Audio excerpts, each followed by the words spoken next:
I'm making this video in a reaction to Texas state legislation pushing to make THC illegal in Texas. Romans 13:1 and 2. Let everyone submit to the governing authorities, since there is no authority except from God, and the authorities that exist are instituted by God. So then, the one who resists the authority is opposing God's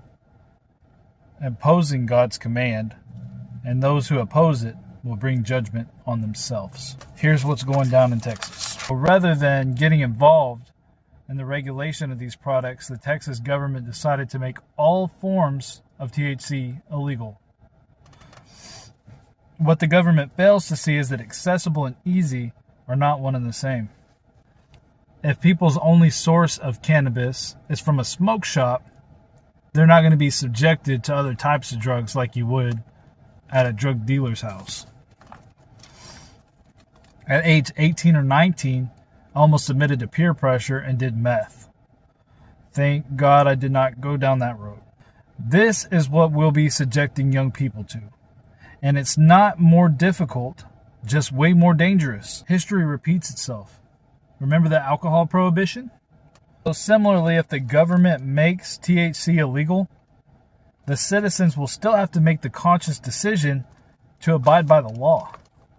Just because a law is enacted doesn't mean it can be properly enforced.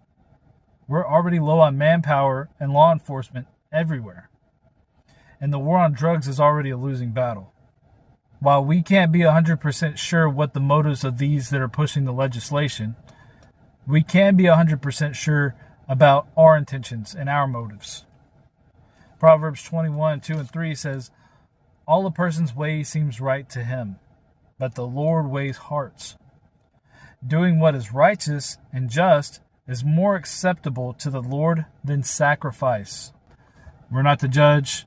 We're to follow the laws of the land. If you really feel convicted to know what God thinks about it, ask him. That's the only way you're going to get the answer. Watching a bunch of videos about people saying, oh, you should smoke because of this, this, and this, or you shouldn't smoke because of this, this, and this, is a man's idea. Jesus was not just another man that God put here. His son. That man that all of us should be living an example of lived a perfect life. He didn't struggle with, well, maybe I should do this. Maybe it's not against God. Like, his main focus was God. Listening to him, going off of his words,